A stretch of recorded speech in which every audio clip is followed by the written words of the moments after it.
Olha, deu certo! Opa, oi, tudo bem? Oi, tudo bem, Rodrigo? Que doideira, deu Beleza, certo. deu.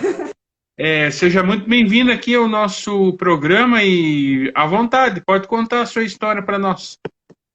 Ai, que bom. Gente, boa tarde a você, Rodrigo, e a todos que nos escutam. Queria já de início dizer que a minha internet hoje está muito ruim. Ela está oscilando bastante, então vamos que naquela torcida de que dê tudo certo, né, para a gente conseguir fazer esse bate-papo nessa tarde. Eu vou começar, Rodrigo, com minha audiodescrição, né? Eu sou uma mulher branca, de cabelos longos, estão meio sem cor, tá? Assim, o cor não tá muito bem definido, uns fios brancos aqui, outros negócios branco lá, porque desde a pandemia que eu nem corto nem pinto, então tá um negócio meio definido meus cabelos.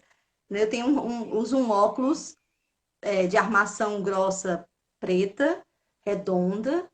Estou com um batom vermelho, um brinco longo, né?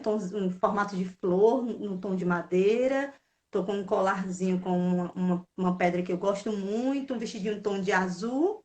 E atrás de mim tem uma cortina de fuxico, coloridos, feitos pela minha avó materna, minha avó Helena.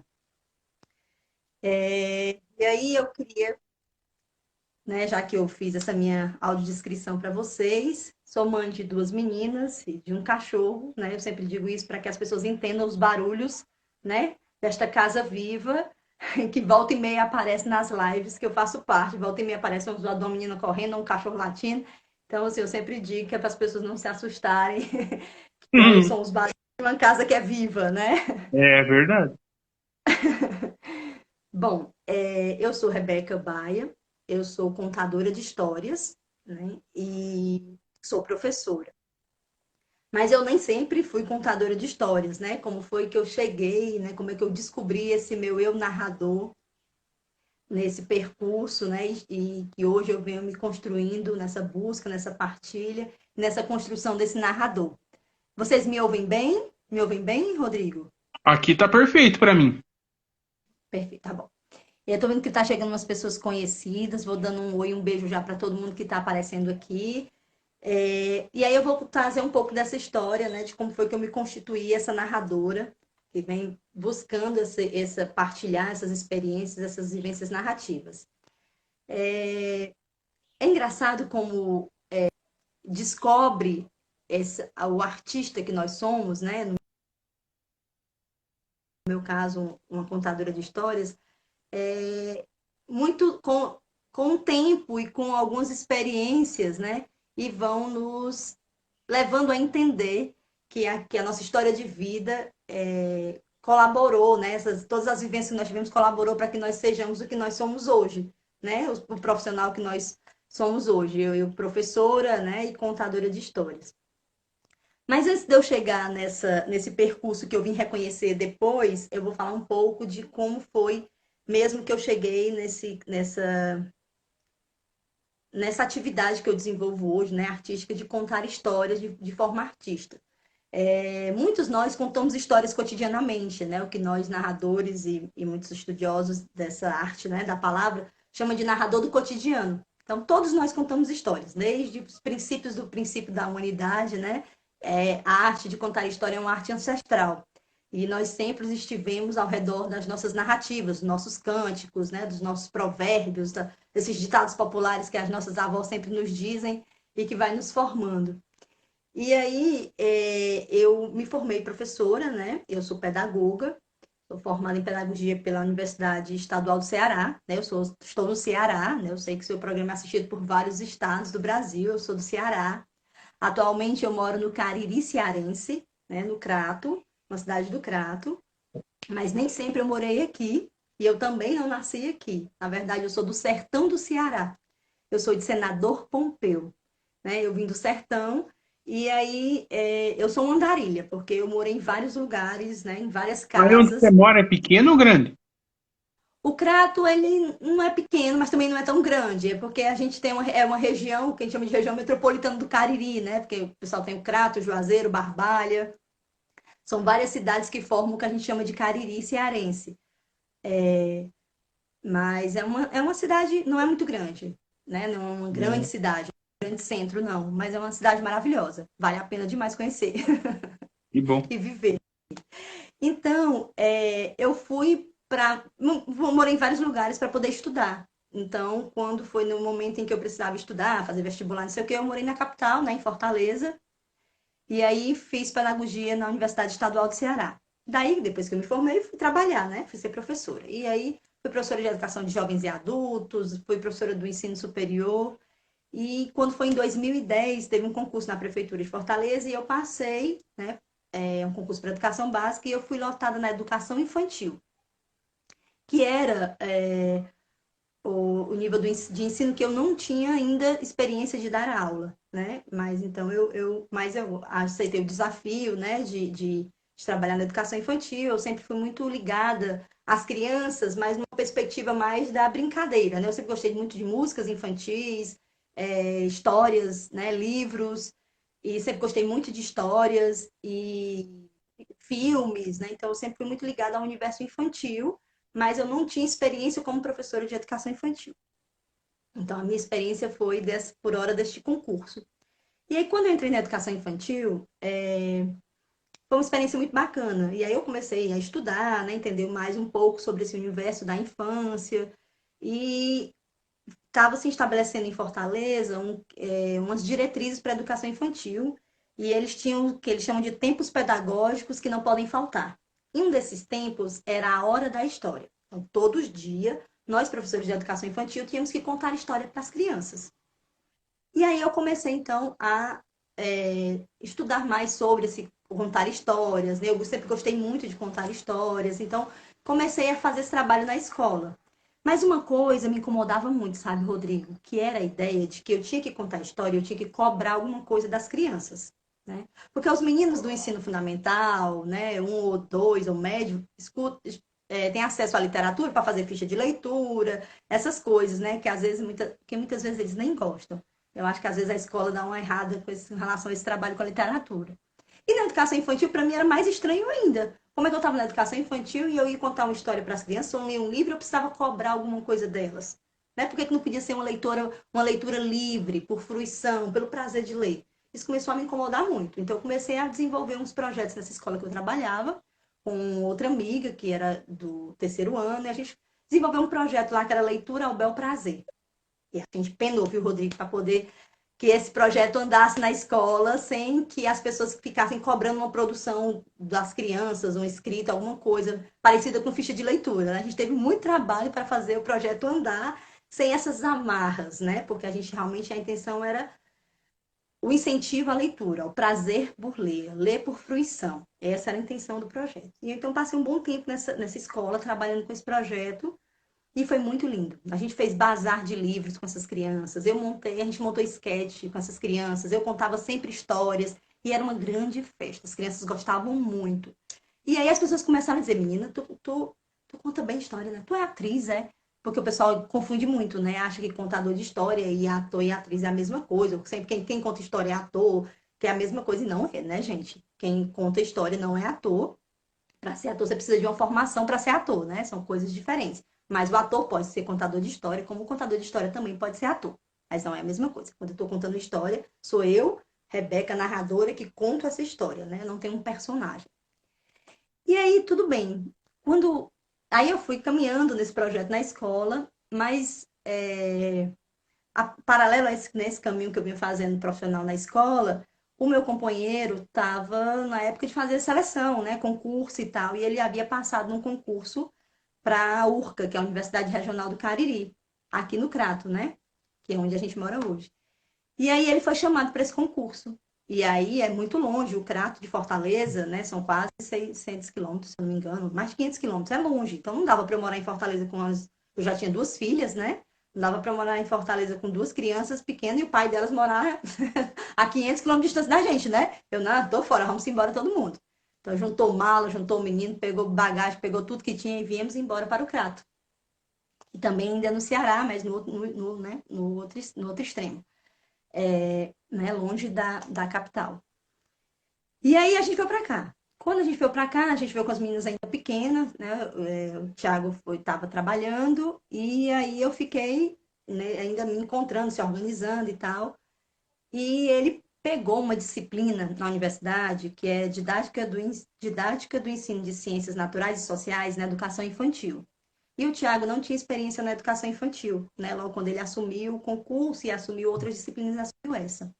E aí ele começou a me pedir muito ajuda para poder a gente discutir sobre a infância, sobre a educação infantil, né? E a gente ficou muito nesse diálogo, nós dois, sobre infância, desenvolvimento, educação infantil. Então a gente começou meio que estudar junto um pouco para ele meio que montar essa disciplina. E aí chegou um momento da disciplina que ele precisava trabalhar a questão da oralidade. E aí ele me pediu para eu montar. Ele disse: olha, por favor, monta para mim uma oficina sobre contar histórias, né? Porque tu vem estudando um pouco sobre isso, tu já tem essa experiência na escola, os alunos estão precisando muito. E então, tá bom, pois eu vou fazer. Aí eu parei para estudar, né? Parei para assistir, né, para conhecer pessoas. Eu já conhecia alguns narradores, alguns teóricos, mas não conhecia muita gente ainda e comecei nesse movimento. E aí fiz essa oficina para ele. Aí foi ótimo, porque aí as meninas gostaram muito, aí eu comecei nesse movimento. Aí eu, gente, é isso que eu vou fazer agora, né? Eu estava de licença e né, consegui uma licença para acompanhar cônjuge, né, que é uma licença de 10 anos, não remunerada, né, que é o tempo da pessoa se estabelecer e pedir exoneração, né, porque consegue outro emprego no novo lugar que está. É assim que eu espero. Hum. E aí eu comecei a estudar mais sobre essa arte, sabe? Sobre essa arte de contar histórias. E aí comecei a trabalhar nisso. Aí eu fui dar uma disciplina no PAFO, que é um programa de formação de professores, sobre literatura infantil e contação de histórias. Aí eu comecei a me envolver nisso. E aí eu ainda dizia que eu não era contadora de história, né? Que eu era uma professora que contava histórias. E hoje eu chamo que eu era uma educadora narradora, né? Que muitos professores são educadores narradores. São educadores que contam história todos os dias. Muitos pais são pais narradores que contam história todo dia para os seus filhos. Aqui em casa, por exemplo, a gente sempre conta para as meninas dormir, ou conta história, ou lê, né, para elas alguma coisa. Você tem algum livro publicado ou não, Rebeca? Ainda não. A gente está caminhando para isso, sabe? Eu faço parte de um grupo de narradores aqui no Cariri, que são os narradores Cariri. Ontem eu mandei um e-mail com o miolo do livro, né? Com o esboço do livro para a gráfica, para a gente começar a trabalhar, porque depois que o esqueleto está pronto, é que a gente pode pedir fazer a ficha catalográfica, pedir SBN para poder realmente sair a publicação. Mas eu espero que daqui a um mês, no máximo 2, a gente vai estar publicando esse livro, é uma coletânea, né? São 7 narradores e são 7 histórias de cada um desses narradores. Ah, você está participando de uma coletânea, então. Isso, de uma coletânea, Ah, exato. como vai chamar? Entrou por uma porta, saiu pelo canivete. Senhor meu rei mandou que conte 7. Hum. Que é uma. Oi, Irismar. Que é vou chamar de quadrinho, né? Que é uma formulazinha que muitos de nós narradores usamos para ou iniciar ou terminar um conto, né? Muitas vezes, quando a gente vai iniciar ou terminar um conto, a gente usa isso, né? Essa expressão. São que a gente chama de fórmulas, né? Formulazinhas. Uhum. E eu tenho que outra coisa que ainda está no processo, tá disponibilizado, mas não é publicação ainda, é meu trabalho de mestrado. Porque esse caminho, né, de estudar e começar a trabalhar sobre essa arte me levou a um estudo do mestrado. Abri um mestrado em educação, aqui na URCA, um mestrado profissional, e eu entrei com essa proposta de pesquisar sobre a arte de contar histórias, né, as contribuições da literatura infantil na escola, mediada pela arte de contar histórias. Então, eu desenvolvi uma pesquisa, né, em uma escola aqui do Crato, e como fruto dessa pesquisa, além da dissertação, a gente tem um produto, né, que eu não gosto muito desse nome de produto, né, mas é assim que se chama lá no mestrado, é produto educacional, que é um material teórico metodológico sobre a arte de contar histórias, né, destinado para professores, né, para a formação de professores. Daí eu sei que eu vinha muito nessa, estudando. Oi, Rodrigo, quer falar? Não, não. Pode seguir. Tranquilo, eu falo bastante, viu, Rodrigo? Quando tu quiser fazer uma intervenção, tu pode ficar à vontade. Porque preguiça Não, de falar. eu ia te perguntar se você tinha alguma história para nós, assim, para contar para nós daqui a pouquinho, para que nós possamos encerrar, né, daqui a pouquinho. Só isso. Tenho. Já contar essa história. Vou contar uma história para vocês. Então, essa aqui era a pessoa, né, professora, pesquisadora, que contava histórias. Mas aí, Rodrigo, eu conheci um grupo, que é o Coletivo Camaradas, que eu faço parte hoje, né, no território da palavra, e eu conheci algumas pessoas, conheci alguns narradores, e fui chamada para fazer parte da segunda Mostra Nacional de Contadores de Histórias nas Terras Cariri. E foi a partir dessa participação nessa mostra, né, eu montei uma sessão de contos e contei nessa mostra. Foi a primeira vez que eu contei histórias de forma artística, e não na escola, né, e não como professora. Então, eu costumo dizer que eu fui radicada, contadora de histórias aqui no Cariri, na mostra. Foi a minha participação na mostra, né, que me fez contadora de histórias, que oficialmente eu cheguei em casa e disse, eu sou contadora de histórias. Sou uma artista que conta histórias, sou uma artista da palavra. Eu não sou apenas uma narradora, educadora, eu não sou apenas uma professora que conta histórias. Eu também sou uma contadora de história artista. Aí foi ótimo. Maravilha. Achei É, maravilhoso. você tem uma história, então, para nós? Tenho demais uma história. Eu vou contar para vocês uma história aqui do Cariri, que é uma história que eu venho contando, que ela é Mas antes, maravilhosa. mas antes de que você conte a história, eu tinha Hum, que te perguntar quem que você vai indicar para nós ir para um programa futuro. Sim, olha, eu pesquisei e pensei num monte de gente. Tem um monte de gente do meu grupo, que são os narradores Cariri, depois eu posso conversar com você e com a Sandra para a gente passar por aqui. Mas eu queria te indicar uma pessoa muito bacana, que é o ai meu Deus, Franciélio Silva.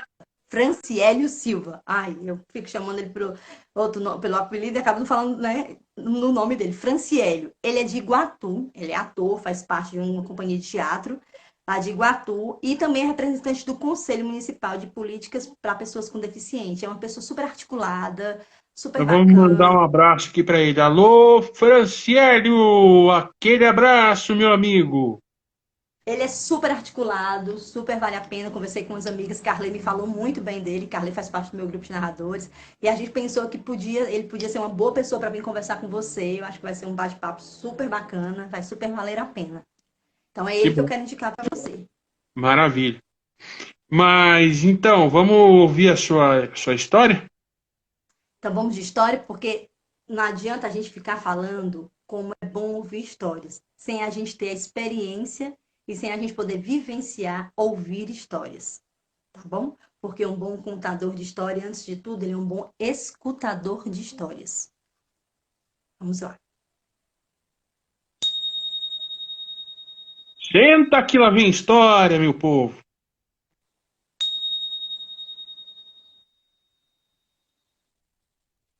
Há muito tempo. No tempo em que os bichos ainda falavam. Aqui, pela região do Cariri, existia um vaqueiro. Um vaqueiro desses, trabalhador, que só ele. Só vivia na estrada, levando gado de um lado para o outro. Teve uma vez que esse vaqueiro foi convidado a conduzir um gado para uma região bem mais distante. E ele, temendo o ataque de cangaceiros, que naquela época era muito comum aqui por essa região, resolveu deixar todo o seu dinheiro, que eram todas as suas economias, aos cuidados do padre da cidade. O padre aceitou cuidar do dinheiro do vaqueiro na hora, porque o padre conhecia aquele vaqueiro desde quando ele era um menino. E o padre também sabia de todos os planos e sonhos daquele vaqueiro. Então, o padre ficou cuidando do dinheiro do vaqueiro. E o vaqueiro pôde fazer sua viagem sossegado, conduzir o gado para um lugar bem mais distante.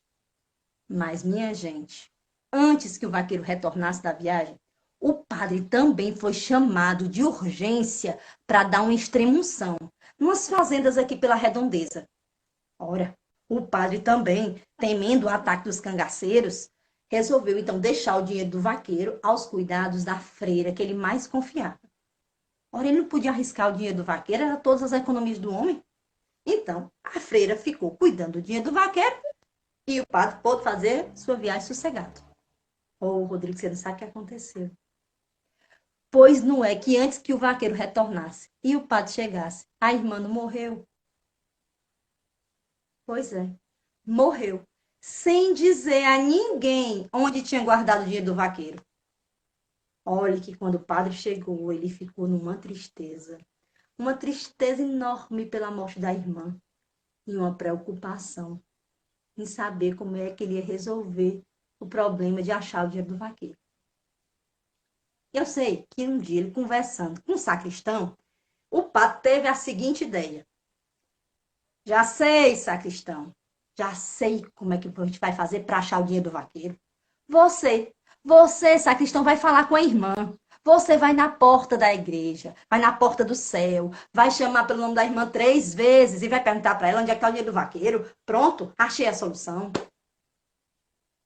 O problema é que o sacristão, ele era medroso, mas não era medroso pouco não, ele era medroso muito, muito. Pense aí, Rodrigo, numa pessoa medrosa que você conhece. Pensou? Opa, Uma pessoa bem pensei. medrosa? Pronto. Aham. Agora tu multiplica por 10 para poder dar o tamanho do medo do sacristão. De tão medroso que era o Jesus. sacristão. Ele era medroso muito. Ele se tremeu todo só de ouvir o padre falar. E ele não queria ir, não. Pelejou de tudo que foi jeito. Mas pedido de padre era pedido de padre. Lá se foi o sacristão, meia-noite, para a porta da igreja. E ele chamou pelo nome da irmã uma, duas, 3 vezes. Nada dela aparecer. Esse sacristão saiu numa carreira tão grande, mas ele corria tanto, chegou em casa todo se tremendo, passou a noite em claro. No outro dia, bem cedo, ele estava na casa paroquial. Já foi logo entrando toda afobada, dizia: Padre, pelo amor de Deus. Fazia o sinal da cruz e dizia: Valei-me, meu padim, padeciço, minha Nossa Senhora, que a irmã não está no céu. Não. O padre se espantou, admirou-se da irmã não estar no céu. Mas também o tempo de admiração do padre foi muito pouco. Logo ele foi logo concluindo. Pois muito bem, sacristão, pois se ela não está no céu, você vai atrás dela, lá na porta do purgatório. Ô, Rodrigo, o pobre do sacristão já teve medo de ir para a porta do céu, tu imagina para a porta do purgatório. O coitado se tremia todinho, porque querer ir, ele não queria ir não, viu? Mas pedido de padre era pedido de padre. Lá se foi o sacristão, meia-noite, para a porta do cemitério. E ele chamou pelo nome da irmã uma, duas, 3 vezes. E nada dela aparecer. Olhe que a carreira desse homem foi tão grande. Mas foi tão grande que o pé batia na bunda e ele não foi nem para casa. Ele foi direto para casa paroquial. Sabia que não ia dormir mesmo.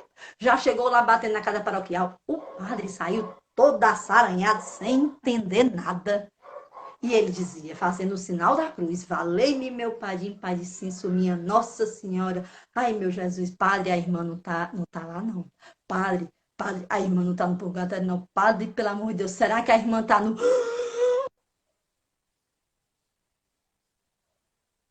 Nessa hora, o padre realmente ficou assustado. Olhou para o sacristão e disse: Valei-me, meu padim, padeciço. Será que a irmã foi parar no inferno? Tá no reino do capiroto? Mas também, o tempo de admiração do padre durou muito pouco. Logo ele concluiu: Pois muito bem, sacristão, pois você então agora vai falar com a irmã, é lá na porta do inferno. E agora você vai fazer 2 perguntas. Vai perguntar para ela onde é que está o dinheiro do vaqueiro e vai perguntar para ela por que é que ela está no inferno. Está no reino do capiroto, não passou nem pelo purgatório. Olha, eu não preciso nem dizer o tamanho do medo do sacristão, né? Porque quem teve medo de ir para a porta do céu, para a porta do purgatório, para a porta do inferno, então. Ele se tremia todinho, pelejou de tudo que foi jeito. Mas querer ir, ele não queria ir, não.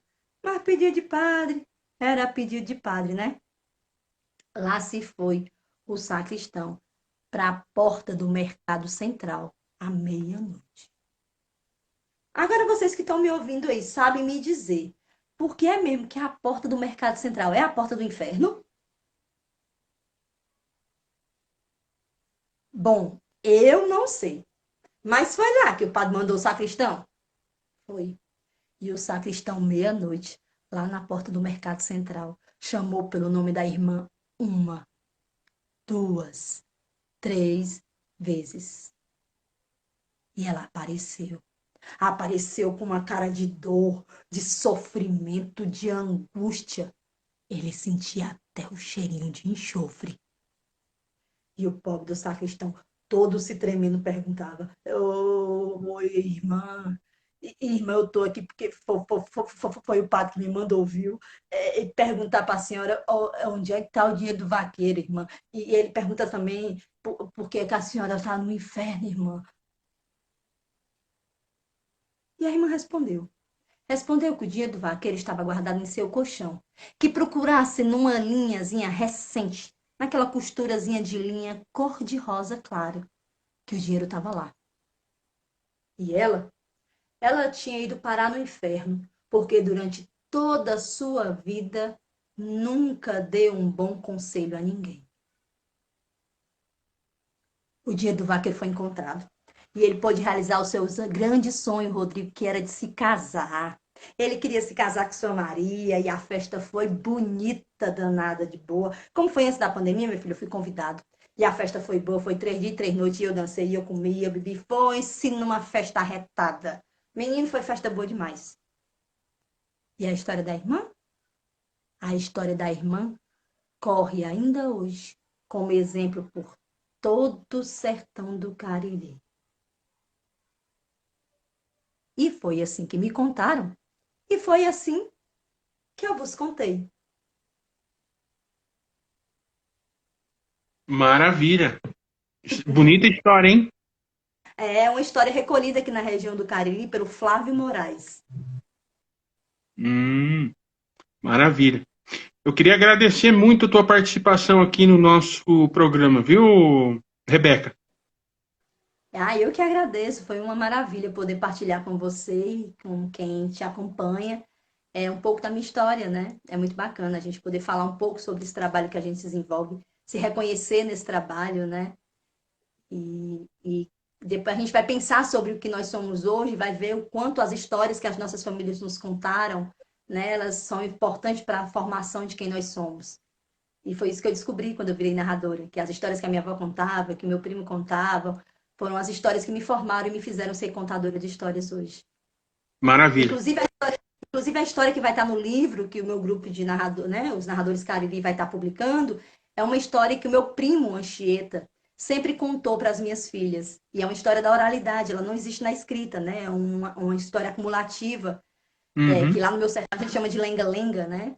E uhum. ele sempre contou para as minhas filhas. E aí eu passei a contá-la e agora eu transpus para a escrita, para publicar, para que essa história fique eternizada, né? Que ela tenha esse lugar para que ela não seja esquecida, né? Para que ela sempre seja encontrada na escrita e volte para a oralidade, possa ser contada e recontada por várias pessoas. Maravilha, Rebeca. E você que está aí, ó, compartilha, dê like nesse vídeo, se inscreva no nosso canal. Esse foi a Rebeca aqui no nosso programa Uma História de Sucesso. Obrigado, tchau. Tá, um abraço a todos. Obrigada pela escuta.